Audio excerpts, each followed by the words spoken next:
Rahmani programme inside the news और मैं हूं डॉक्टर सना गौरी। फैज़ हमीद के मामले को इमरान खान से लिंक किया जा रहा है और इसमें खुद उनकी पार्टी पे कितना असर पड़ रहा है, कितनी मुश्किलात का सामना आगे तहरीक इंसाफ को करना पड़ेगा, ये अभी बाकी है फैसला होना कि कौन कौन इसके गिरफ्त में आएगा और किसके गिर्द जो है वो इस वक्त तंग होता जा रहा है। गहरा जो उसमें दायरा है उसमें कौन कौन शामिल होगा। इसके अलावा प्रोग्राम में कुछ बात करेंगे कि तहरीक इंसाफ के अंदरूनी मामला कुछ ठीक तरह से हमें नजर नहीं आ रहे। पहले कहा जा रहा था जनाब के भुट्टो साहब की जब फांसी हुई थी तो उस वक्त उनकी पार्टी में भी कुछ अख्तलाफात थे, लेकिन शायद उस वक्त मीडिया का दौर नहीं था या चीजें इतनी ज्यादा खुल के सामने नहीं आती थी। लेकिन इस वक्त केपी में होने वाली करप्शन और खुद भी तहरीक इंसाफ के पुराने जो साथी थे वो इस बात का अंदिया दे रहे हैं कि तहरीक इंसाफ में शदीद टूट फूट है। एक आम सी बात है कि अगर किसी का लीडर जेल की सलाखों के पीछे होगा तो ये तमाम मामला चलते रहेंगे। लेकिन क्या ये हम कह सकते हैं कि अगर तहरीक इंसाफ के बानी इस वक्त जेल के सलाखों के पीछे हैं तो क्या कोई और नहीं है उनकी पार्टी में जो इस वक्त इन तमाम मामला को देख सके? और इमरान खान साहब जब ये कहते हैं कि उनकी पार्टी बड़ी स्ट्रांग है और आगे उनकी जनाब नुमाइंदगी बड़ी स्ट्रांग है, तो क्या ये बात ठीक है या जेल में ये बातें पहुंचाने वाला कोई नहीं है कि उनकी पार्टी के साथ क्या हो रहा है? जबकि वो मीडिया में भी इस वक्त इतने इन हैं कि उनकी तमाम चीज़ें लोगों के सामने आती हैं। मुख्तलिफ सहाफ़ियों के वफ्द से उनकी मुलाकातें जेल में भी हो रही हैं और मुख्तलिफ रहनुमा उनसे मिलने भी जाते हैं। तो क्या वो ये बात नहीं जानते कि उनकी पार्टी के अंदर क्या अख्तलाफात हो रहे हैं? शेर मरवत साहब का की मुलाकात होती है और मुलाकात में ये कहा जाता है जनाब पहले के तमाम अख्तलाफात को भुला दिया गया है और फिर से जनाब तमाम चीज़ें वापस शुरू होंगी। एक तरफ तो वो उनका रूठा हुआ साथी जो इन्हीं वजूहात की बना पे उनसे दूर हो गया था वापस से मैदान में आने के लिए तैयार है और एक जलसे का भी ऐलान किया जा रहा है। दूसरी तरफ उनके बहुत पुराने साथी भी छोड़ के जा रहे हैं। भुट्टो साहब के वक्त बिल्कुल सिनेरियो चेंज था, दोनों का मिलाना नहीं चाहिए, लेकिन तारीख में एक ऐसा वाक़या ज़रूर हुआ है कि एक प्राइम मिनिस्टर हमारा जेल की सलाखों के पीछे था।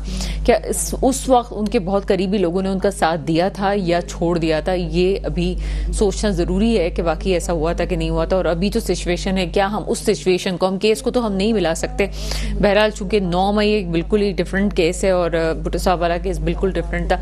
ये अलग बात है कि 40 साल बाद हम ये मानते हैं कि जनाब वो केस गलत हुआ था। इस पे बात करेंगे और प्रोग्राम में गुफ्तगू करेंगे कुछ पंजाब में क्या हो रहा है बिजली की कीमतों के हवाले से। मुस्लिम लीग नून से बात करेंगे किस किस्म की स्ट्रेटजी है और क्या मुस्लिम लीग नून सिर्फ पंजाब की हद तक महदूद होकर रह गई है, और जो कुछ नवाज शरीफ साहब को पब्लिक की तरफ से बातें सहनी पड़ रही हैं और जो रिएक्शन सामने आ रहा है तो इससे हम ये समझें कि मुस्लिम लीग नून की हैसियत बिल्कुल ख़त्म हो चुकी है। अगर वाकई ऐसा है तो क्या पीटीआई के बाद या आप कोई भी जितनी भी सियासी जमातें हैं उसमें कौन सी ऐसी पॉलिटिकल पार्टी है जो अपना मकाम कायम रख सकेगी? अगर फैज़ हमीद वाले वाक़े में वाकई पीटीआई का कोई कसूर सामने आता है और ये जो मास्टरमाइंड की बहस हो रही है इसमें वाकई बानी पीटीआई का कोई किरदार हमें सामने नजर आ जाता है, तो उसके बाद पाकिस्तान में कौन कौन सी ऐसी पॉलिटिकल पार्टीज हैं जिसकी हमें लीडरशिप नजर आएगी? क्योंकि मुस्लिम लीग का अंजाम भी हमें बहुत जल्दी नजर आ रहा है। और कुछ बात करेंगे कराची के इलाके कारसाज में जो हादसा हुआ है और लोगों की हलाकतें हुई हैं उस पर भी कुछ बात करेंगे। मेरे साथ मौजूद हैं मोहसिन काज़मी साहब, आप तज्ज़ियाकार हैं, सब प्रोग्राम में आपको वेलकम करेंगे। और कुछ देर में मुझे ज्वाइन करेंगे रिजवान खानजादा साहब, पाकिस्तान तहरीक इंसाफ साहब का ताल्लुक है, और साथ साथ आसिफ बाजवा साहब मुस्लिम लीग नून से हमारे साथ होंगे। मोहसिन काज़मी साहब आपकी तरफ आते हैं। एक तरफ इमरान खान साहब की पार्टी है, बानी जेल की सलाखों के पीछे हैं और इस वक्त पार्टी में अख्तलाफात की खबरें भी सामने आ रही हैं, जबकि एक बड़ा सिनेरियो इस वक्त सामने ये है कि खुद फैज़ हमीद वाले केस में कहीं ना कहीं ताने बाने इमरान खान से जोड़े जा रहे हैं। किस तरह देखते हैं पूरी सिचुएशन को और पार्टी की सूरत हाल पे आपका क्या तज्ज़िया है? अच्छा देखिए, पार्टी के अंदर जो खबरें हैं मैं समझता हूँ वो 5% ही कह सकते हैं आप, इससे ज्यादा नहीं है। और ज़ाहिर मुखालिफिन को मौका मिलता है वो उसको उछालते हैं और ये इख्तिलाफ उसूली तौर पर किसी हर पार्टी पर होता है, लेकिन बाहर नहीं आना चाहिए। जिसको पार्टी से इख्तिलाफ है जाके अंदर बात करे, अपना फैसला करे। लेकिन इससे बात ये कि पीटीआई को थोड़ा सा एक नुकसान ये पहुंचता है कि वो जो एक तहरीक चला रही है कि इस मुल्क के अंदर रूल ऑफ लॉ होना चाहिए और इस मुल्क के अंदर कॉन्स्टिट्यूशन की हुकूमत होना चाहिए और इसके अंदर सिविल या सुपरमेसी होनी चाहिए, ये तहरीक के अंदर जो उनके मुखालिफ हैं वो बड़ा फायदा उठाते हैं। मेरी नज़र में कोई अहमियत नहीं है कि जो लोग पीटीआई के अंदर जा रहे हैं आ रहे हैं, ऐसा होता रहता है। ये भुट्टो साहब के जमाने में बड़े बड़े लोग चले गए थे, कौसर नियाजी उसके अंदर गए, जतोई साहब उसके अंदर गए, मुमताज अली भुट्टो चले गए, मुस्तफा खर चले गए, भुट्टो अपनी जगह रहा। तो ये कुछ नहीं होता यार, पार्टी के अंदर होता है, इसकी तो कोई अहमियत नहीं। हाँ, एक बात है, चूंकि पीटीआई बेहतरीन ऑर्गेनाइजेशन नहीं है, पीटीआई की मैंने देखा कहीं नहीं है, और पीटीआई अभी तक ये फैसला कर नहीं सकी कि सूबे को कौन शख्स चलाए। एक मिसाल देता हूं कि 12 करोड़ आबादी का पंजाब है, पंजाब में जिसकी हुकूमत होती है उसी की इस्लामाबाद में हुकूमत होती है, ये याद रखिए। अब पंजाब के अंदर अभी तक आप एक भी ऐसा आदमी नहीं ला सके जो उस पार्टी को बहुत मुतहर्रिक कर सके। मेरी नजर में एक साहब हैं शेख वकास, आप उन्हें लाइए, पंजाब से ताल्लुक है उनका, आप उनको बनाइए। किसी को आप केपीके से लाकर पंजाब में लगाएंगे तो आपको नुकसान होगा, उनको नहीं होगा। और ये जो मुरव्वत साहब हैं ये केपीके के, उनको केपीके का काम दीजिए। इसी तरह कराची के अंदर अभी तक मैं देख रहा हूँ, सॉरी ये सिंध के अंदर हमारे हलीम आदिल साहब चलाते हैं इसको, लेकिन मैंने देखा से एक ही नाम है हलीम आदिल साहब, दूसरा नाम तो मुझे आज तक सुनने को आज तक नहीं आया। तो इनको इन बातों पे तवज्जो देनी पड़ेगी, क्योंकि इसके बगैर आपके मकासद पूरे नहीं होते। अब ये 22 अगस्त को देखिए जलसा होने वाला है, और मुझे तो लग रहा है कि हुकूमत तो ये जलसा नहीं करने देगी। मेरा ख्याल है कम से कम जो है 60% चांसेस है कि नहीं करे। अब जबरदस्ती ये कर गए तो ये उनकी बहुत बड़ी कामयाबी है। सर एक और बात जो आपका एक टॉपिक है और आपकी जो फील्ड है उसके मुतल्लिक कर लेते हैं। इंडिया का अखबार कल एक न्यूज़ छापता है फैज़ हमीद साहब के हवाले से ख़ास तौर पर, और बुशरा बीबी के हवाले से, इमरान खान साहब के हवाले से। वो ये कहता है कि ख़ास तौर पर ऑन रिकॉर्ड है, किसी को देखना हो तो इंटरनेट पर जाके देख सकते हैं, वो बहुत मशहूर इंडिया का अखबार है, उसमें खबर आती है कि फैज़ हमीद साहब का ताल्लुक जो है इस तरह से है कि वो बुशरा बीबी को जो बातें करते थे वो फिर इमरान खान साहब को बात किया करते थे, और बुशरा बीबी इमरान खान साहब को करती थी और कहती थी कि जनाब ये उन्हें गैब से पता चला है, और ये उनकी जो जिस तरह से उनको पीर नहीं कहा जाता है। और उसके बाद इमरान खान साहब उस पर जो है वो आंखें बंद करके एतकाद करते थे और चीज़ें ठीक भी हो जाती थी। बहुत सारी चीज़ें ऐसी सामने आ रही हैं, जैसे तोशा खाना केस है या फैज़ हमीद साहब का केस है, मास्टरमाइंड डोनर केस है, और फिर 9 मई में अगर आप देखें तो फौजी तनसीबात का हर किसी को तो नहीं पता होता, जाहिर सी बात है पीछे से एक मैपिंग हुई है, कहीं ना कहीं तो बात हुई है। क्या इमरान खान साहब इतने सीधे हैं कि उन्हें ये तमाम चीज़ें कोई और करवाता रहा है, चाहे वो करप्शन हो, चाहे वो न्यूज़ देना हो, चाहे वो 9 मई की प्लानिंग्स हो, और इमरान खान साहब खुद ठीक है लेकिन बाकी सारे लोगों ने उनके साथ खेला। लेकिन अगर हो भी गया ऐसा तो अभी भी इमरान खान साहब के में वो तहम्मुल हमें नज़र नहीं आता जो जेल की सलाखों के पीछे रह के अभी चीज़ों को बेहतर करते हुए हमें दिखाई देता था। तमाम मामलों को किस तरह से देखते हैं आप?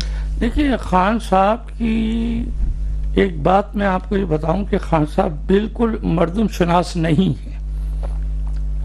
उनका कोई ऐसा तजुर्बा मैंने नहीं देखा उन्हें सोचा हो कि इस आदमी को ये काम दिया जाए। जब उन्होंने पंजाब में अपना चीफ मिनिस्टर लगाया था वहीं हमने देख लिया था कि खान साहब की सोच कितनी है, और वो जाहिर है वो लगा बीबी के कहने के ऊपर है, बीबी बुशरा साहिबा के कहने के ऊपर, उस पार्टी के कहने पे लगा। खान साहब को नहीं लगाना चाहिए था, बहुत बड़ा नुकसान उठना था। और 2019 में मैंने अखबार के अंदर बयान दिया था कि खान साहब बहुत नुकसान उठाएंगे, वो हुआ। आज कहाँ है वो? है ही नहीं, वो चीफ मिनिस्टर नजर भी नहीं आते। अब आइए दूसरी बात, इस वक्त ये कहना कि जनरल फैज हमीद रिटायर्ड से या DGISI से बुशरा साहिबा के बातचीत होती थी, ये कोई हैरानगी की बात मुझे नहीं लगती, इसलिए कि वो प्राइम मिनिस्टर की बेगम थी। हाँ, प्राइम मिनिस्टर की बेगम होने से पहले अगर बात के ताल्लुकात होते तो शायद हम आज ज़ेरे बहस लाते। तो आज उनसे भी हो सकता है, कभी मरियम से भी बात हुई है, हो सकता है कभी किसी और से भी बात हुई है, ये तो कोई हैरत की बात नहीं है बात। लेकिन एतकाद जो था उनका वो तो हम देख चुके थे, जिस तरह से जिन चीज़ों पे वो एतकाद थे करते थे हमने उनको देखा भी, बहुत लोगों ने एतराज़ भी किया। पंजाब में हमने उनको एक दरगाह पे भी हमने देखा उनको, कुछ का अकीदा होता है कुछ का अकीदा नहीं होता, एतराज़ अपने अपने अकीदे की बात है, चाहे वो प्राइम मिनिस्टर ही क्यों ना हो, हमें इस मामले में नहीं पढ़ना चाहिए। लेकिन खान साहब की आदत तो है ये कि स्पिरिचुअली किसी चीज़ पे बहुत वो अंदर बिलीव करते हैं। अच्छा, उसकी वजह ये, खान साहब एक बहुत माशाल्लाह पढ़े लिखे, ऑक्सफोर्ड के पढ़े लिखे हैं और पॉलिटिकल साइंस में पढ़ा हुआ है उन्होंने, और बड़ा तजुर्बा है, दुनिया के लोगों में बैठे हैं। लेकिन मजहब और दीन के मामले में मेरी नजर में वो सिफर थे। अब उनका ताल्लुक हो गया एक ऐसी खातून के साथ जो अपने आप को रूहानी कहती हैं, माशाल्लाह हिजाब भी करती हैं, तस्बीह भी होती है, अमलियात भी होते हैं। अब ये ऐसा आदमी जिसको दीन का कुछ पता ही नहीं है, वो उसका एतिकाद कमजोर होता है। उन्हीं ने कहा देखिए मैं आपको दरगाह पे लेगी, मैंने ये करा दिया, मैंने वो करा दिया। इन सब जब आप सिलेक्शन करें तो मुझसे पूछें किसका पहला नाम हर्फ क्या होगा, ये होगा, ये सब चीजें चली है, मुझे सब पता है। आइन का लफ्ज उन्हीं ने सादा इस्तेमाल किया कि जिसके नाम में आए ना उनको आप सेलेक्ट कीजिए। खान साहब को ये चीजें नहीं करनी चाहिए थी। खान साहब ने सोचना था, पहली बेगम उनकी रेहा जो थी उनसे, उस रेहा की साहिबा के बाद तजुर्बा हासिल कर लेना था। जब ये इनसे शादी हुई थी, इनको किचन तक लिमिट रखना चाहिए थी, घर तक इनके इन मशवरों पर अमल नहीं करना चाहिए। आज भी खबर आई है, वो देखिए आप जो वो तो शेखाने वाली, आज भी तो वो शबीबी के नाम से आ रही है ना। कुछ खबरें ऐसी हैं जो माजरत के साथ, मैंने कल भी प्रोग्राम में कहा था, मुझे किसी खातून को डिस्कस करना प्रोग्राम में बहुत बुरा लगता है। किसी के एतकाद के ऊपर बात करना, अकीदे पे बात करना बहुत बुरी बात है। लेकिन जितनी खबरें आ रही हैं उसमें ये साबित होता है कि बहुत चीज़ों पे खान साहब का खुद इन्वॉल्वमेंट नहीं थी, बहुत सारी चीज़ों में उनको फंसाया गया। छोटी सी बातें रेहाम खान के हवाले से बात होती है, उनसे पहले जो है जमाइमा साहबा के बारे में बात होती है, जमाइमा साहबा के फैमिली के हवाले से या उनको जो कितना पैसा मिलना था, ये सारी चीज़ें ऑन रिकॉर्ड है। लेकिन अगर एक शख्स नहीं करप्शन करना चाहता था तो उसने नहीं किया था। ये तमाम चीज़ें सामने हैं कि चीज़ें फिर गलत क्यों हुई। ऑन रिकॉर्ड करप्शन भी है, या तो ये आप कह सकते हैं जो साइनिंग अथॉरिटी उसकी गलती है, चाहे उसने मासूमियत में किया या कुछ भी किया, लेकिन उसकी जिम्मेदारी जरूर बनती है। और बिशरा बीबी के हवाले से साकिब निसार के साहबजादे की ऑडियो लीक आना, जुल्फी बुखारी साहब के साथ बात होना, या फिर जो सोशल मीडिया हेड थे इसके पीटीआई के, उनसे जो गुफ्तगू हुई वो कोई अच्छी गुफ्तगू नहीं थी, जिसको आप ऑन रिकॉर्ड ये कह सकते हैं कि किसी मैच्योर गुफ्तगू की तरफ जाएंगे। और फिर अंगूठी वाला मामला हो, घड़ी वाला मामला हो, या तोशाखाना की और चीजें हो, ताने बाने मिलते हैं बुशरा बीबी से, चाहे वो पंजाब के गवर्नर का वजीर आला का मामला हो, साबिक वजीर आला का, या फिर फराग गोगी का मसला हो। तमाम चीज़ों में ऑन रिकॉर्ड बात है कि कहीं ना कहीं खातून अव्वल, साबिक खातून अव्वल इन्वॉल्व थी। आगे चलते हैं जनाब। रिजवान खानजादा मेरे साथ है, पाकिस्तान तहरीक इंसाफ से आपका ताल्लुक है, सर प्रोग्राम में आपको वेलकम करते हैं। जी बहुत शुक्रिया। रिजवान खानजादा साहब, दो बातों पे आपसे बात करेंगे। एक तो तहरीक इंसाफ के अंदरूनी मामलात के हवाले से, दूसरा हम कारसाज में जो अभी वाकया हुआ है उस पे हवाले से बात करेंगे।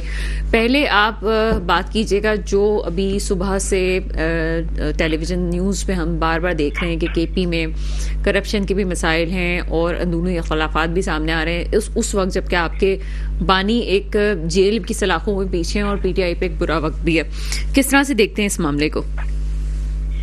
बिस्मिल्लाहिर्रहमानिर्रहीम, इय्याका नअबुदु व इय्याका नस्तईन। सना गौरी साहिबा, बहुत शुक्रिया आपका, आपने पार्टी का मौक़िफ़ अदा करने का मौका दिया मुझे यहाँ पर।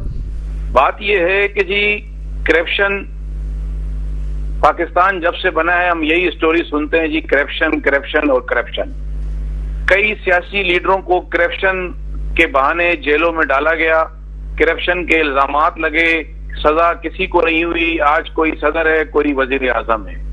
अपने मकासद पूरे करने के लिए जिन जिन लोगों ने सियासी लीडरान के साथ ये सब कुछ किया होगा, तो जाहिर बात है इसी तरह का जो चक्कर चल रहा है वो पीटीआई के साथ चल रहा है। अगर करप्शन है तो आप उन्हें गिरफ्तार क्यों नहीं करते? अगर आप समझते हैं, हेलो जी सर, आपकी आवाज आ रही है, हम सुन रहे हैं। अगर आप समझते हैं कि खैबर पख्तूनख्वा में करप्शन हो रही है तो एफआईए नेब जो है वजीर दाखिला मोहसिन नकवी के पास है, जो करप्शन कर रहा है उन्हें आप गिरफ्तार करें। किसी भी करप्शन करने वाले वजीर, एमएनए, एमपीए, काउंसलर, चेयरमैन के साथ पीटीआई नहीं खड़ी होगी और इमरान खान साहब करप्शन के खिलाफ हैं। अब आप आ जाएं हमारे इख्तलाफात के ऊपर। पार्टी में कोई इख्तलाफात नहीं है, किसी का किसी से कोई इख्तलाफ नहीं, कोई ग्रुपबंदी नहीं है। एक क्लियर जो मैसेज दिया गया है, जिनके लिए ये मैसेज था उन्हें हमें सवाबी के जलसे में उनको हमने मैसेज दे दिया। दूसरा मैसेज इंशाअल्लाह ताला 22 अगस्त को हम देंगे। हम बताएंगे कि हमारे पर उंगलियां उठाने वाले, हमें बुरा कहने वाले, हमें कमजोर कहने वाले, हमें मम्मी डैडी कहने वाले आज कहां खड़े हैं और पीटीआई कहां खड़ी है। ठीक है सर, आगे हम बात कुछ करेंगे आपसे, क्योंकि कराची में एक बड़ा दिल खराश वाकया हुआ है। खातून की वजह से जो है एक लोगों की डेथ भी हो गई। आप भी इस तमाम सिनेरियो को जानते हैं, क्या कहेंगे इस मामले पे? बहुत अफसोस, दिल खून के आंसू रोता है जब मैं इन सहूलतकारों को देखता हूं तमाशाई बने हुए। मैं कल रात जिन्ना अस्पताल में 4 बजे तक मौजूद था, मैंने अपनी आंखों से सारा तमाशा देखा है। सिंध हुकूमत के डॉक्टर, जरदारी की पुलिस सहूलतकार बनी हुई थी। एक नशेई औरत को उसके पास जो नशा था वो 3 तरह का नशा था। एक वो नशा जो उसने किया हुआ था, एक वो नशा जो उस वक्त उस पे चढ़ चुका था, एक वो नशा जो उसके दौलत का था। उसने तीनों नशों का फायदा उठाते हुए इस घराने की और ऐसे घराने की वो मुस्तकबिल की बेटी जो जिसको जिसके बाप ने अपने खून पसीने की कमाई से पालते पालते पालते BBA MBA कराने के ख्वाहिशमंद हजरात उसको देख रहे थे, और इस बदमस्त हाथी की मैं क्या कहूंगा माजरत के साथ, इसने उस बच्ची को कुचल दिया। CCTV सबके सामने मौजूद है। ज्यादा वाकिफ नहीं हूँ। एक मिनट सना गौरी साहब, एक मिनट। नहीं सर, मैं इतना पूछना चाह रही हूँ, क्या वो नशे में खातून थी? सना गौरी साहब, ये सबको पता है कि नशे में थी या नहीं थी। उसकी फुटेज, उसकी वीडियो में 4 बजे तक जिना में था, 20 number ward 2nd floor new building के अंदर उसकी खातिर तवाजा की जा रही थी। उस खवातीन के नशे उतारने के लिए उसको ड्रिपें लगाई जा रही थी। मैं आई विटनेस हूँ, मैं टीवी पे बैठ के बात नहीं कर रहा, मैंने अपनी आंखों से देखा है। ये मेरी वहां पर लड़ाई हुई है, मुझे सिक्योरिटी गार्ड के जरिए बाहर निकलवाया गया है।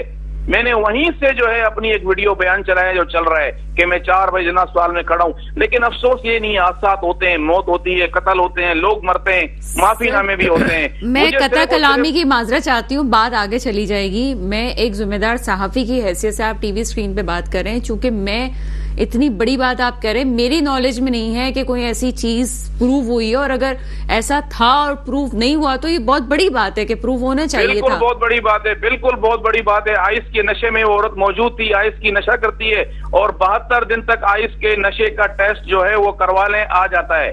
72 दिन, 72 डेज इसकी रिपोर्ट तब्दील की जा रही है। डॉक्टरों को खरीदा जा रहा है, पुलिस को खरीदा जा रहा है, बल्कि खरीद चुके हैं। कल रात से ये लोग खरीद चुके हैं। ये आप ये देखें, मुझे एक जख्मी है FIR में, तो उस जख्मी को भी आपने बहादुराबाद थाने में रखा हुआ है ताकि वो मीडिया से बात ना कर सके। वो जख्मी मीडिया से बात नहीं कर पा रहा, जख्मी को थाने में रखा हुआ है। उसके बाद एक चीज और बताता हूं मैं आपको, बड़े मजे की चीज है सना गौरी साहब, सुनिएगा आप। सुबह रिमांड में पुलिस उसको अदालत में पेश नहीं करती। पुलिस कहती है जी उसका ज़हनी तवाज़ुन सही नहीं है, इसलिए हम इसको जज के सामने पेश नहीं कर सकते। यहां पर किसी गरीब की बेटी होती तो उसको हथकड़ियां लगाकर ये पुलिस अदालत में लेके आती, लंगड़ी होती तो एम्बुलेंस में लेके आती, व्हील चेयर पे लेके आती, लेकिन उसको अदालत में पेश करती। ये अरबपति की बहू है, अरबपति की बीवी है, अरबपति की बेटी है, इसलिए इसको अदालत में मजिस्ट्रेट के सामने भी पेश नहीं किया जा रहा। अफसोस इस बात का हो रहा है, अफसोस ये नहीं है कि हादसा हो गया, एक्सीडेंट हो गया, मौत हो गई, ये अफसोस नहीं है सना गौरी साहबा। सिर्फ अफसोस इस बात का है कि हमारे इदारे सहूलतकार बन गए, ये दुख हो रहा है। बहरहाल मेरे लिए एक शॉकिंग बात न्यूज़ है, और मैं इसलिए इस पे कमेंट नहीं कर सकती। मुझे बहुत ज़ाती तौर पे अफसोस है तमाम मामले का, लेकिन अगर कोई ऐसा मामला है कि ये बातें अगर रिपोर्ट में नहीं शामिल की जाती हैं, और अगर ये पुलिस कार्रवाई से दूर की बात है, तो हम तो ये टेलीविजन स्क्रीन पे बैठ के हम यही कह सकते हैं, लाइव शो भी हमारा चल रहा है कि जनाब इसकी तहकीकात जरूर होनी चाहिए। जिस तरह से अभी रिजवान खानजादा साहब कह रहे हैं कि वो आई विटनेस है, तो मेरे ख्याल है कि तमाम कार्रवाई में रिजवान खानजादा साहब से भी पूछगछ होनी चाहिए। मुझे इतना बड़ा दुख हो रहा है कि इस सिंध के IG सिंध गुलाम नबी मेमन साहब, ईमानदार आदमी, उनके सर के नीचे ये सब कुछ हो रहा है। मैं उनसे रिक्वेस्ट करूंगा कि आंखें खोलें, कौम आपको देख रही है। ये कत्ल है, कत्ल, ये कत्ल खता नहीं है, इसको कत्ल खता ना कहें आप। ये कत्ल है, ये एक बच्ची का कत्ल है। उसकी माँ से पूछे, मैं घर पे गया हूं उसके, आज मैं उसके जनाजे में गया हूं, आज मैंने वहां मीडिया के सामने बात की है, बताया है उनको कि क्या होता जा रहा है, क्या हो रहा है।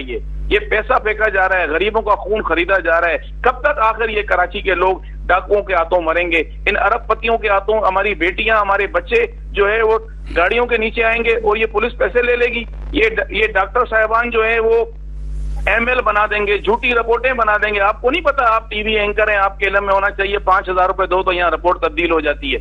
किसी गरीब के बच्चे को ये हथकड़ियां लगा के ले आते हैं, गरीब की बेटी को ये नकाब भी पहनने नहीं देते हैं, उसको ये सड़कों से लाके रक्शे में बैठा के अदालत में पेश करते हैं। आपको क्या वो गरीब की बेटी नहीं है? क्या वो किसी की बीवी नहीं है?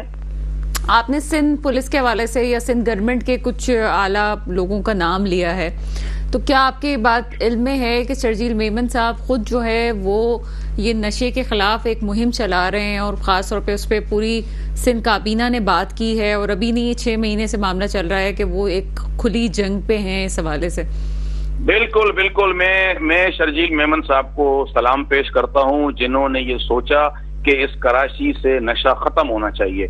माशाअल्लाह से आप अपना रिपोर्टर और कैमरामैन भेजें और उस कैमरामैन साहब को मैं साथ लेके जाता हूँ इस कराची की गलियों में और मैं दिखाता हूँ कि कितना नशा शर्जील मेमन साहब खत्म कर चुके हैं और कितना नशा बिक रहा है। हमारे गली गली के अंदर आइस बिक रही है, गली गली में गुटखा मावा बिक रहा है, गली गली में चरस बिक रही है और आप कह रही हैं कि वो मुहिम चला रहे हैं। माशाअल्लाह, वो मुहिम कहाँ चला रहे हैं? अपने घर में चला रहे हैं, बंगले में चला रहे हैं, बिलावल हाउस में चला रहे हैं या कहाँ चला रहे हैं? हमें नजर नहीं आ रही कि वो मुहिम कहाँ चल रही है। कराची प्रेस क्लब में कैमरों के सामने कही है कि हमारे बच्चे जो हैं वो इससे महफूज नहीं, तो जाहिर सी बात है जो एक मैसेज क्या है वो ये है कि स्कूल और कॉलेजेस के बच्चे जिसमें इन्वॉल्व हो गए, सबसे पहले उनके पहले स्टेप में उनके लिए काम हो रहा है कि जनाब किस तरह से बच्चों को इससे दूर रखा जाए।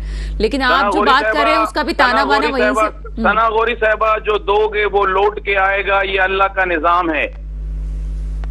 अगर आज मेरी नस्ल खराब होगी तो मेरी माँ के दिल से बदवा निकलेगी और वो बदवा उनके घर तक जाएगी जो पीने वाले, बेचने वाले और बिकवाने वाले होंगे।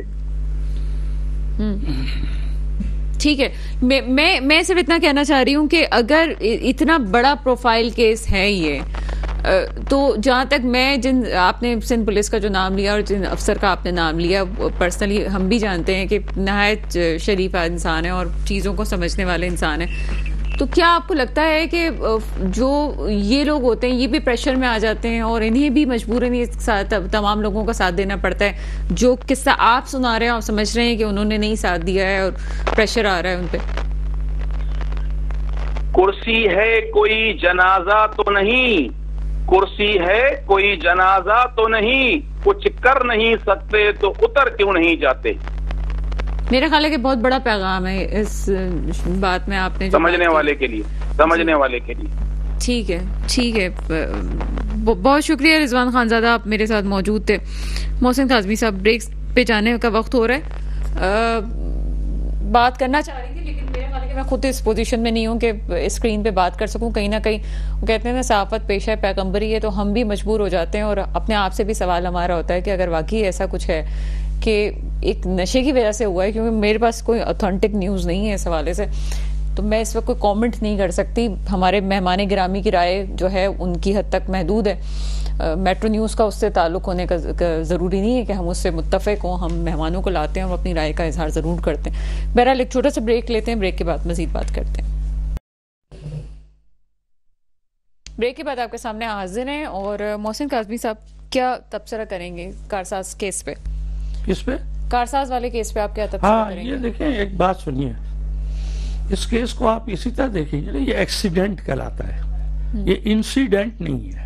जो पर्पजली होता है या जिसकी होप होती है कि ये वाकया हो सकता है, वो जंगों में होता है, इंसिडेंट कहते हैं। और ये हुआ एक्सीडेंट। एक्सीडेंट किसी वक्त भी किसी के साथ भी हो सकता है, गैर मुतवक्के कोई वाकया। और ये एक्सीडेंट होने की दो ही वजूहत होती है, या अनसेफ कंडीशन में आप चले जाए या अनसेफ एक्शन कर ले। अब ये खातून जो ड्राइव कर रही थी, पहला तो क्वेश्चन ये उठता है कि वाकई वो नशे में थी या नहीं।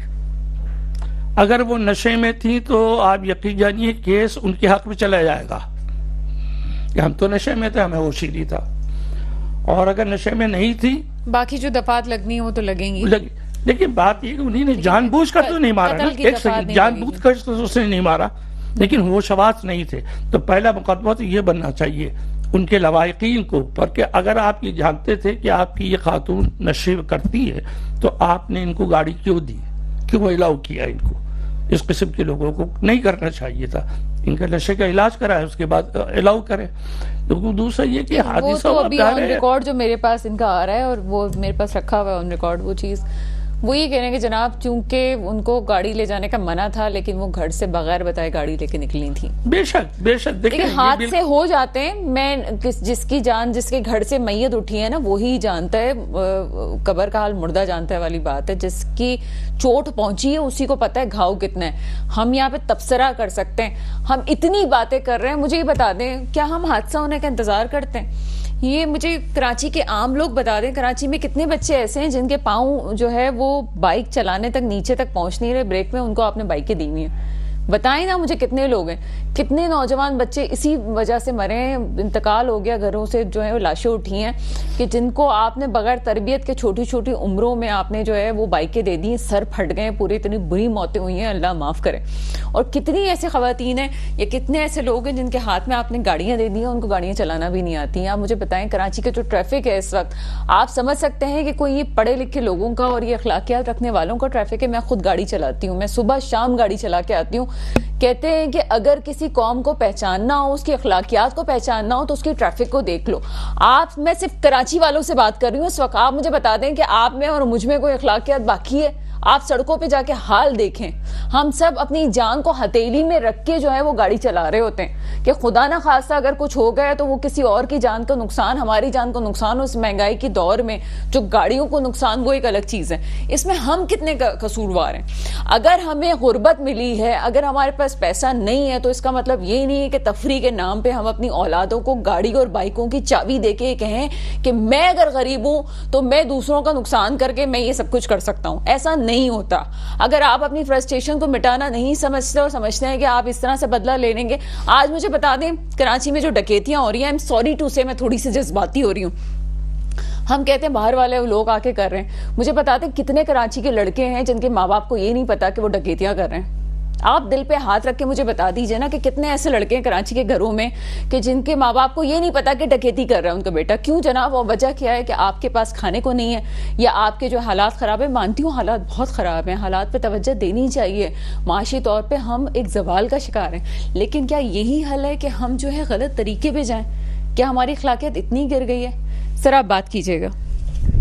बस ये बात सही है। अभी मैं इत्तिफाक से एक प्रोग्राम में था 12 अगस्त को ना, एंटी नारकोटिक्स फोर्स का प्रोग्राम था, बहुत बड़ा, एक अच्छा इदारा है और ये आर्मी के अंडर में आता है और बड़ी मेहनत करते हैं, बड़ा काम करते हैं। अब मसला ये है कि इतनी इनके पास भी मैं समझता हूँ फोर्स नहीं है जितनी फोर्स जो है ये मंशियात को पकड़ने के लिए।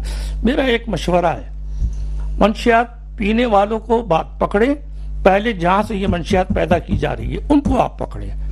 ये बॉर्डर से आती है, हमारे कराची में नहीं बनती, तो कराची के बॉर्डर पे क्रॉस कैसे हुई? तो आपका बॉर्डर महफूज नहीं है। एक जमाने में बाकायदा फोर्सेस होती थी, सूबाई बॉर्डर के ऊपर लगाई जाती थी, वो आप लगाइए, आप गुड गवर्नेंस कीजिए। यहाँ तो मैं क्या अभी वो मिसाल दे रहे थे हमारे एक मिनिस्टर साहब की सिंध के, मैंने देखा कि जब वो मंशियात के खिलाफ मुहिम चलने का आगाज किया तो उन्हीं ने आके टीवी पे कहा होशियार हो जाओ, अब हम मंशियात के खिलाफ ये करेंगे, अब वो करेंगे। आप क्या कह रहे हैं भाई? आप होशियार कर रहे हैं उनको? आपका तो काम था जाके सीधा सा अटैक करते और बताते टीवी पे आके, देखिए ये हमने छापा मारा और ये हमने पकड़ा। आप बार बार ये अनाउंस कर रहे हैं। अच्छा मोहसिन काज़मी साहब, आप हो जाएगी, इससे अरबों रुपए लोग जो मैं फिर जब भी कहती हूँ ना कि जनाब फौज के खिलाफ अचानक से फोर्सेस के खिलाफ, एजेंसीज के खिलाफ बात जो ना मुंह फाड़ के सब लोग कर देते हैं और बड़े मजे से बात कर देते हैं। आप ये मुझे बताते कितने सियासतदान हैं और कितने हमारे ऐसे लीडर्स हैं जो आके मैदान में जनाब इनके खिलाफ कार्रवाई करने की हिम्मत भी रखते हो? ये मुझे कोई ये बता दे। और ये जो बात कर रहे हैं ना कि माहौल और ये सब चीजें कि जनाब यहाँ पे पैदा नहीं होती, ये डिफेंस में ये घर पकड़ा गया है जहाँ पे नई टेक्नोलॉजी के जरिए से एक बाहर मुल्क का जोड़ा जो है वो यहाँ पे उगा रहा था पूरी टेक्नोलॉजी के साथ। डिफेंस के बाग में अपने घर के जो उनका वो होता है गार्डन होता है वहां पे उगाया जा रहा था, छापा मारा गया। और कराची पुलिस का तो हाल ये है कि एजेंसी को मेरा ख्याल है कि बड़ी बड़ी टेक्नोलॉजीज ये लोग सिखा रहे होते हैं, बड़े काबिल लोग मौजूद हैं, सब पता होता है कौन क्या कर रहा है, कहाँ क्या हो रहा है। क्या नहीं पता चल सकता कि किस तरह से इस चीज को रोका जाए? मैं वही बात करती हूँ, डरे उस वक्त से जब आपके घर में ही बीमारी आएगी। आपके घर में जिस दिन बीमारी आई ना, तो उस वक्त आपको पता चलेगा कि क्या हुआ है। बहरहाल आगे चलते हैं। आसिफ बाजवा साहब ने मुझे ज्वाइन किया, मुस्लिम लीग नून से आपका ताल्लुक है, प्रोग्राम में आपको वेलकम करते हैं। जी बहुत शुक्रिया जी आपका। आसिफ बाजवा साहब, पहले तो ये बताइएगा कि एक बात तो जनाब पीटीआई की हो रही है कि पीटीआई के अंदर अख्तलाफात हैं, लेकिन उसके बावजूद ओवरऑल जो सिनेरियो नजर आ रहा है वो ये है कि इमरान खान साहब की अपनी एक लीडरशिप है जो लोगों से उनके वोट बैंक भी मौजूद है, एक आम आदमी भी उनके लिए बोलता है। दूसरी तरफ ये परसेप्शन भी सामने आ रहा है कि आपके बानी का वो इमेज नहीं रहा या वो फॉलोशिप नहीं रही जो पहले थी। कुछ वाकयात अच्छा नहीं लगता हम अभी टीवी स्क्रीन पे बात करें, लेकिन ऐसे हुए हैं कि जैसे पता चला कि नवाज शरीफ साहब की मकबूलियत में कमी आ रही है। पहले इस पे कमेंट कीजिएगा। बिस्मिल्लाहिर्रहमानिर्रहीम, आपका बहुत शुक्रिया। देखें, मैं अर्ज कर दूं कि जो आपने बात की कि पीटीआई की मुतल्लक और उसके बाद नवाज शरीफ साहब के बाहर, बात यह है कि दोनों की अलग शख्सियत है।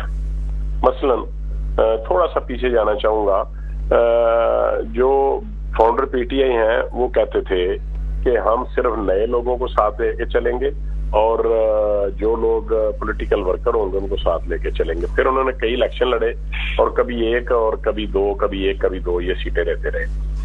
जब उन्होंने, जिनको आज बहुत जोम है इस बात का, जब उन्होंने उन लोगों को जिनको सियासत की जुबान में जो वो कहते हैं ना कि इलेक्टेबल्स हैं, जब उन्होंने अपने साथ इलेक्टेबल्स को शामिल किया, जो लोग कभी पीपल्स पार्टी में थे, जो लोग कभी पाकिस्तान मुस्लिम लीग नून में थे, कभी जो लोग पाकिस्तान मुस्लिम लीग काफ में थे, और कभी कुछ लोग जमीयत उलमा इस्लाम में थे, जमीयत उलमा पाकिस्तान में थे, जमायत इस्लामी में थे, जो इलेक्टेबल्स थे, इन्होंने उन लोगों को लिया तो फिर ये इक्तदार इनको दिया गया। अब मैं इस तरफ आता हूं कि आज भी उनको जोम है कि मेरी बड़ी फॉलोइंग है, लोग भी ये समझते हैं कि वो बड़े पीक पे हैं, नुक्ताए रूज पे हैं। कह रहे हैं जेल में बैठे हुए वो कह रहे हैं कि मेरी फॉलोशिप कितनी है और मेरे पास अवाम की ताकत। देखे ना, अगर इनकी फॉलोशिप थी तो ये फिर इनको इलेक्टेबल्स लेने की साथ क्या जरूरत थी? सर वो तो गुजर गया, माजी था सर, वो गुजर गया वो वक्त। आज की बात है। आज अगर आप ये समझते हैं कि पाकिस्तान मुस्लिम लीग नून में मियां नवाज शरीफ साहब के ऊपर उनका कोई वोट बैंक कायम नहीं, वो कमजोर हुआ है या उनकी फॉलोइंग जो है वो उनको छोड़ के चली गई है, मैं आपको अर्ज कर दूं कि मियां नवाज शरीफ साहब के जो वोटर थे, वो जो सपोर्टर थे, जो उनके चाहने वाले थे, जो उनके फॉलोअर्स थे, जो उनके फैन थे, उनमें से कोई आदमी उनको छोड़ के नहीं गया। मैं कंपैरिजन करना चाहूंगा। देखें, जब इब्तला का दौर आया 2018 के बाद, तो मियां नवाज शरीफ के किसी साथी ने उनको छोड़ा नहीं। आसिफ बाजवा साहब, आप कितने अरसे से हैं जमात में? मैं तो शुरू से ही जी। मैं तो सर, आप दिल पे हाथ रख के मुझे बताएं कि आपके जो साथी हैं वो क्या इस बात पे इख्तलाफ नहीं करते कि वो अपना लीडर और वजीर आजम की कुर्सी पे सिर्फ नवाज शरीफ साहब को देखना चाहते थे, वो किसी और को नहीं देखना चाहते थे, और आज वो नवाज शरीफ साहब की वजह से आपके अगर कितने ही लोग ऐसे हैं जो पीछे हटे हैं क्योंकि वो नवाज शरीफ साहब से मोहब्बत करते हैं? देखें, इस बात से मैं आपकी बात से इत्तेफाक करता हूँ। बीइंग पॉलिटिकल वर्कर, मैं इस बात से आपसे इत्तेफाक करता हूँ। आपने ये कहा कि लोग उनको ही प्राइम मिनिस्टर देखना चाहते हैं, लोग उनको ही प्राइम मिनिस्टर देखना चाहते थे, ये बात आपकी बिल्कुल दुरुस्त है और ये रोज़े रोशन की तरह यहाँ है। इस बात का मरियम बीबी को भी पता है, इस बात का मियां शहबाज शरीफ को भी पता है, इस बात का हमारे जो दीगर लीडरशिप है, हमारी जो टॉप क्लास है, उन सबको पता है।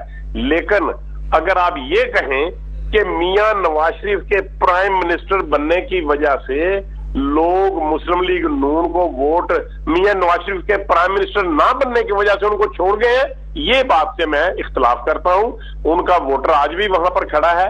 लेकिन एक ये जो कंपैरिजन मैंने पेश किया है, आप उस पार्टी की बात करें, आप जो फाउंडर पीटीआई हैं उनकी बात करें, आज भी वो अगर उन लोगों को छोड़ दें जो इलेक्टेबल्स थे, जो पहले पीपल्स पार्टी का हिस्सा थे, जो पहले पीएमएलएन का हिस्सा थे, तो मैं आपको यकीन के साथ कहता हूं कि उनकी जो रेशो है वोट मिलने की वो आसिफ बाजवा साहब, आप हमेशा बड़ी अच्छी बात करते हैं। मैं बड़ा सच बोलना चाहती हूँ आपसे। मैं फॉर्म 45-47 को छोड़ दें, मैं नहीं मानती इसको, मैं थोड़ी देर के लिए बात ही नहीं करते। लेकिन मुझे बताएं कि अगर आपको वोट मिले तो आपकी पार्टी में ऐसा कौन सा रहनुमा था जिसकी वजह से आपको वोट मिले? क्या आपको वोट नवाज शरीफ साहब की वजह से नहीं मिले थे?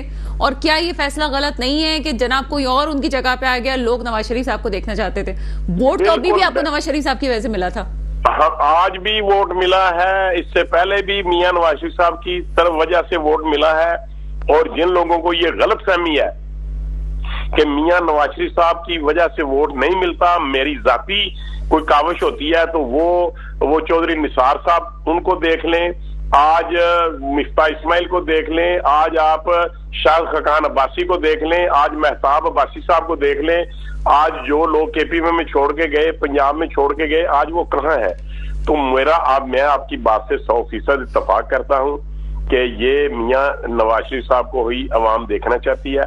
जब उनके इल्म में ये बात आई कि मियां नवाज शरीफ साहब की बजाय किसी और को प्राइम मिनिस्टर बनाया जा रहा है, तो हमारा वोटर डिस्टर्ब जरूर हुआ है, लेकिन उसने मियां नवाज शरीफ साहब को छोड़ा नहीं है। मेरे बात करने का यही मकसद है, उन्होंने छोड़ा नहीं है। आज भी वो स्टिल स्टैंड करते हैं। मियां नवाज शरीफ साहब के फॉलोअर्स उन्हीं को वोट देते हैं, उन्हीं को प्राइम मिनिस्टर देखना चाहते हैं। और आज भी वो ये लोग कहते हैं कि मियां नवाज शरीफ साहब को चौथी दफा प्राइम मिनिस्टर बनना चाहिए। ठीक है सर, मैं यही पूछना चाह रही थी कि जिन लोगों को हार्ट फीलिंग हुई है इस डिसीजन के बाद आपकी पार्टी पे, उसका क्या असर पड़ेगा? क्योंकि सिनेरियो कुछ ये नजर आ रहा है कि आपकी पार्टी सिर्फ पंजाब तक बल्कि फेडरल तक भी मैं कहूं तो महदूद होकर रह गई है। पंजाब की परफॉर्मेंस का भी अभी हम कुछ नहीं कह सकते, जाहिर सी बात अभी नई गवर्नमेंट है, अभी काम करने देना चाहिए, 1-2 साल बाद देखना चाहिए किस तरह से काम हो रहा है। तो अभी तो यही परसेप्शन आ रहा है कि आप सिर्फ फेडरल तक महदूद होकर रह गए। देखें, बात यह है, आप थोड़ा सा जब आप देखें, आपकी बड़ी गहरी नजर होती है, आप बड़े जो है ना वो बाखबर साफी हैं। मैं इस सिलसिले में आपसे ये अर्ज करना चाहूंगा, आप देखें ये दुनिया, ये पाकिस्तान, ये अरूजो जवाल की कहानियों से भरा पड़ा है। एक वक्त था जब जुल्फकार अली भुट्टो साहब के फॉलोअर्स थे और वो कहते थे कि वो किसी खंबे को भी टिकट दे दें तो वो भी जीत जाता है, और ऐसा हुआ। आपके आज भी फॉलोअर्स हैं, उनको जाने से कोई फर्क नहीं पड़ा? नहीं, देखें आज फर्क तो बहुत पड़ा है ना। मियां जुल्फकार अली भुट्टो के जाने से, बेनजीर भुट्टो के जाने से बहुत फर्क पड़ा है। आज पाकिस्तान पीपल्स पार्टी सिर्फ सिंध की जमात नहीं है, सिर्फ अंदरून सिंध की, देही सिंध की जमात रह गई है। कराची में और हैदराबाद में भी वो कमजोर पड़ गए हैं। ये बात हम मानते हैं कि मियां नवाज शरीफ साहब जब 92 में जब आए, तो उससे पहले, उसके बाद जब आए 98 में, तो वो 2/3 अक्सरियत से आए थे। आज पाकिस्तान मुस्लिम लीग नून को 2/3 अक्सरियत नहीं मिली। अब आज हमें सिंपल मेजॉरिटी भी नहीं मिली। आज हम कोलिशन गवर्नमेंट बनाए हुए हैं, आज हम इंडिपेंडेंट नहीं है। आज देखें, अगर मरियम बीबी ने रिलीफ दिया है तो सिंध से चीफ मिनिस्टर सिंध और उनके जो साथी हैं जो रोजाना टॉक शोज पे बैठते हैं, वो कैसी गुफ्तगू फरमा रहे हैं। और जब उन्होंने गुफ्तगू फरमाई है, तो जब उनको जवाब आया है, तो फिर आज वो टीवी टॉक शोज में बैठ के कह रहे हैं कि मरियम बीबी का जवाब सख्त था। लेकिन उन्होंने इस बात को भी एडमिट किया है कि चीफ मिनिस्टर सिंध के अल्फाज जो थे उनका चुनाव दुरुस्त नहीं था। तो मेरे कहने का मकसद ये है, मैं एक और बात आपको बताऊं, दुनिया में और पाकिस्तान की पॉलिटिक्स में बहुत डिफरेंस है। इंडिया की पॉलिटिक्स में भी और पाकिस्तान की पॉलिटिक्स में भी डिफरेंस है। मैं आपको ये अर्ज करूं, मैं ये समझता हूं कि जब बेनजीर भुट्टो ने और मियां नवाज शरीफ साहब ने जो जमहूरियत का क्या नाम उसका, मुझे मेरे ज़हन से लफ्ज उखड़ रहे हैं, मिसाके जमहूरियत किया था, मिसाके जमहूरियत जो किया था वो एक बेहतरीन फैसला था। और उसकी वजह से फायदा हुआ? फिर सर आपको भी पता है किसी ने कहा था कि सहीफा थोड़ी है। पाकिस्तान में बहुत फायदा हुआ, और पाकिस्तान में उसी मिसाके जमहूरियत की वजह से पाकिस्तान की हर असेंबली आज पाकिस्तान 5 साल का टेन्योर पूरा करती है, चाहे प्राइम मिनिस्टर अपना टेन्योर पूरा करते हैं या नहीं करते। इसलिए मैं आज भी ये समझता हूं कि पाकिस्तान पीपल्स पार्टी वहां तक महदूद हो गई है, लेकिन पाकिस्तान मुस्लिम लीग नून आज भी पंजाब की सबसे बड़ी पार्टी है। आज भी किसी और जमात का कोई मुकाबला पाकिस्तान मुस्लिम लीग नून से नहीं है। केपी में वो खड़े बैठे हैं, सिंध में वो बैठे हैं, बलोचिस्तान में जॉइंट वेंचर्स है, हमेशा से ही वहां पे ये रहा है कि 3, 4, 5 जमातों के इत्तेहाद से गवर्नमेंट बनती है। तो मैं ये समझता हूँ, मैं दबांगे दोहल आपकी बात से इत्तेफाक करता हूँ कि अगर मियां नजरी साहब आज खुद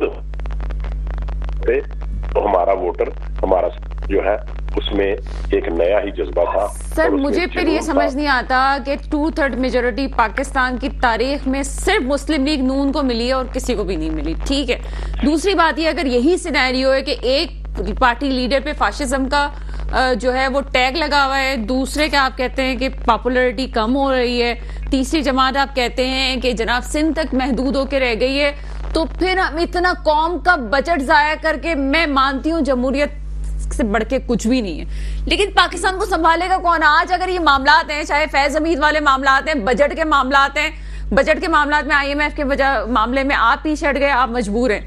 फैज हमीद वाले मामले में आप कुछ नहीं कर सकते, आपकी हुकूमत कुछ नहीं कर पाएगी, जाहिर सी बात है वो फौज का इंटरनल मामला है, लेकिन सिर्फ आप ये बात करेंगे लिंक किस तरह से बन सकता है उस पर तवज्जो दी जा रही है कि 9 मई वाले मामले में।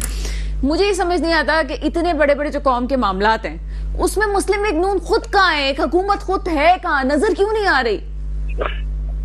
देखें, बात यह है कि देखें मियां शहबाज शरीफ साहब ने कई दफा ये बात की है कि हमें सख्त फैसले करने पड़े हैं। सख्त फैसले करने का मकसद ये है कि वो फैसले हमने किए हैं जो अवाम में मकबूलियत खो रहे हैं, जो हमारी मकबूलियत पे असरअंदाज हो रहे हैं। लेकिन मियां शहबाज शरीफ साहब ने ये भी कहा कि हमने मईशत को बचाया है, हमने पाकिस्तान को डिफॉल्ट होने से बचाया है, हमने पाकिस्तान, अगर हम पाकिस्तान को डिफॉल्ट होने से ना बचाते तो आज पाकिस्तान कहीं और खड़ा होता, आज हमारे हालात कहीं और होते।